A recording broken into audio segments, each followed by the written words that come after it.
It's a bright early morning here at Ogiek-Kwanza Secondary School. Each day, one by one, 400 students file through the gates, each shouldering a 3-liter can of water. This is just enough only for the person needs and the day's cooking. For the past 2 years, this daily ritual has become their reality, as scarce rainfall and the growing student burden push the school to its limits. I'm Benson Gigendongo, Principal of Ogiek-Kwanza. I want to give brief history of Ogiek-Kwanza.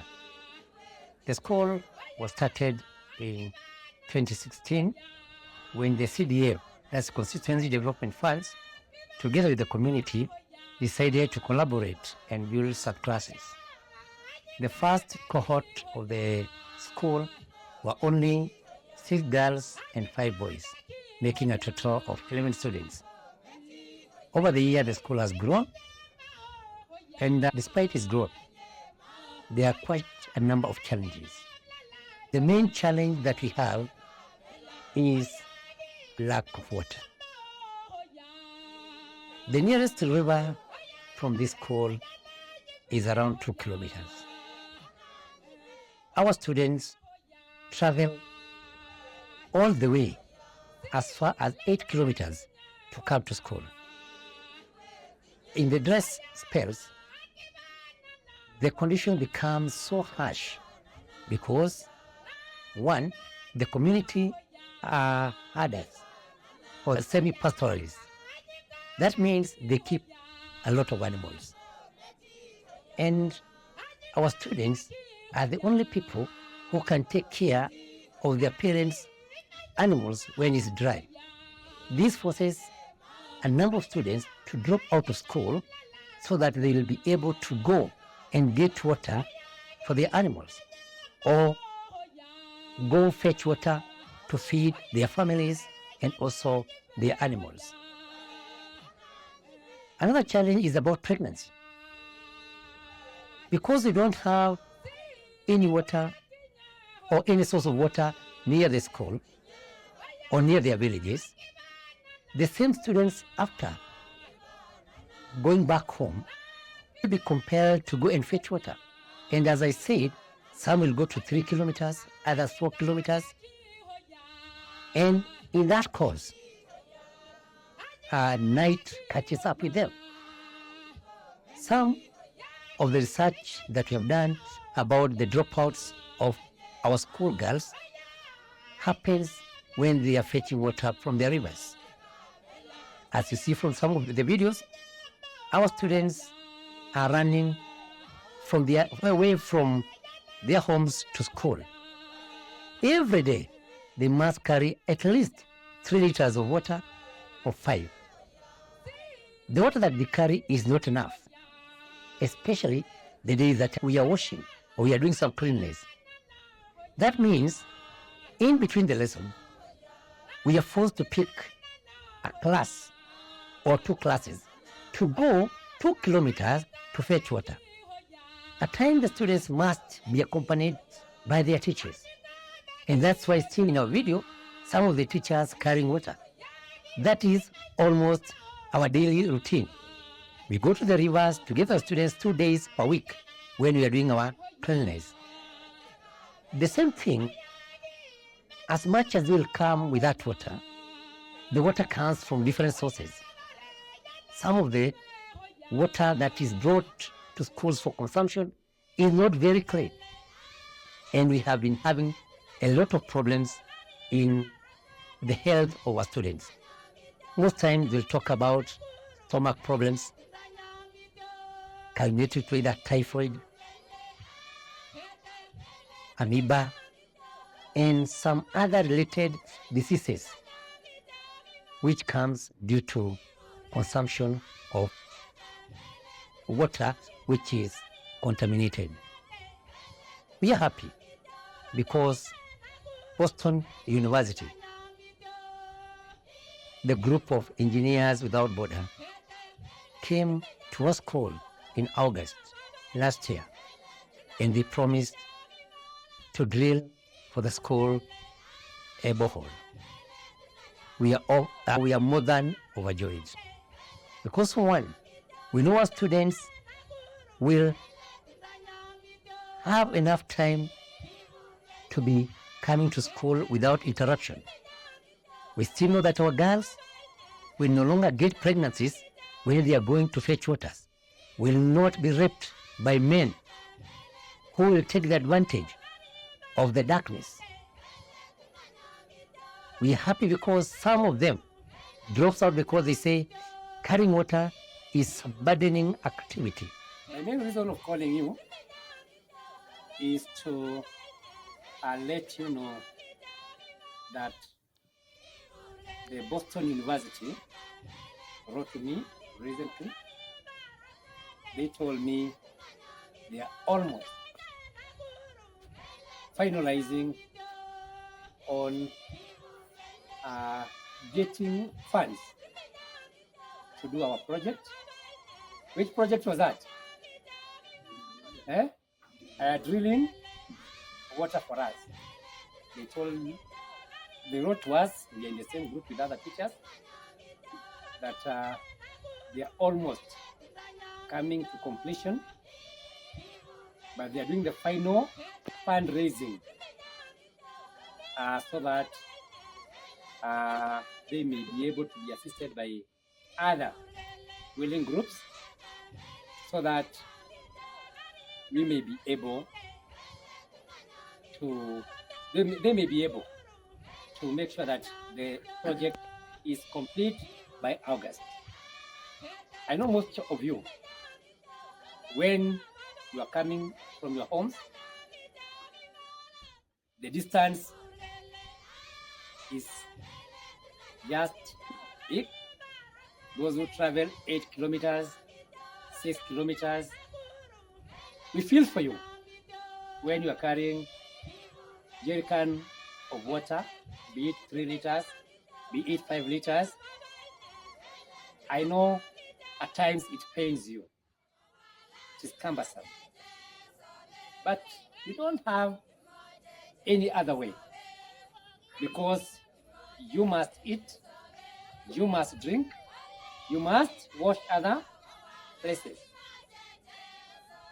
So we thank the students from the Boston University who have been struggling to raise those funds so that we may be able to get clean water. At times, even when we are using your water, we are not certain of the level of cleanliness. I know some boys are very funny, they can put anything in the water. Others, their wells are not so clean. Others, you can just go along the road, any water which is passing there, you just put it in your bucket or in your container, because you'll say that day you will not take your water. But we thank God, because when the project will be complete, we'll be assured of the clean water in our compound. The same group, they had assured us they are going to support us in refurbishing our computer lab by giving us some laptops. As I was sharing with some teachers, the grade 10 will be coming, and grade 10, mostly they are learning is not theoretical like you, it is practical. They'll want to do some few things using the computer. They'll still want to have some other workshops, and I still thank the Boston University for volunteering to give us some of the laptops so that you who are already here will benefit, and the incoming grade 10 students will be able to get a school which is equipped. So once again, I thank you for the time we have been asking you to come with water, and we shall keep asking you until we'll be able to have clean water within our comfort. I thank also the teachers who have been managing the issue of water and ensuring that cleanliness is done well. I know currently we are washing our classes. How many times? How many times do we wash our classes? How many times are we supposed to wash our classes? Eh? No. We are supposed to wash our classes on daily basis. That is how cleanliness should be done. There should be no sweeping. Always when we are washing, our classes should be on daily basis. How many times do we clean our toilet? Just once. And I know some boys, how they still are. So we need to have enough water to make sure that our sanitation is clean. I know most of you have not been washing their hands after coming from those gents or ladies. We just go to a class, and when we meet with you, you'll shake my hand with all the germs from the toilet. But I know the issue is water.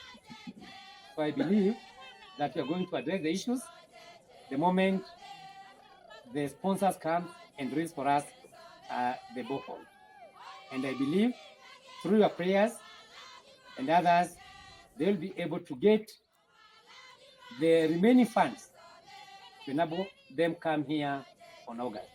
Otherwise, God bless you for all the effort you usually make to ensure that we have enough water.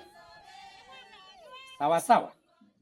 So, is my that members of well-wishers will join hands with Boston University to ensure that this community clean water. We'll be very glad to see the project coming to completion. And we will remain grateful if that happens, because we know the future of some of our students will completely be more focused on what they are doing. Their parents on the other side have enough time to concentrate other economic activities, because they are compelled even to go longer distances to get water for consumption, to get water for the animals, to get water for other use. We know the project will help a number of households, including our primary school, a population of more than 700. The secondary, which is Ogiek-Kwanza, with a population now clocking 400, and the community which nears the school. So once again, I thank you and the Boston Group so much for the effort they are doing to ensure that humble community of which means of Kenya. Economic activity initially was hunting and gathering, but due to land demarcation and others, they were forced to settle. So there is a group of people who are trying to cope into new economic activity which they were not chosen. They were not taking their students' initiatives. That means that the community has lagged behind for so long. At this juncture, when some of the students are willing to join school, let us support them. Let us join hands with them so that they will continue going for their dreams. They will continue working hard. They will continue making sure that they have attained their vision. By doing that, the community will be enlightened, the community will be opened up, the community later will get some development. Thank you very much.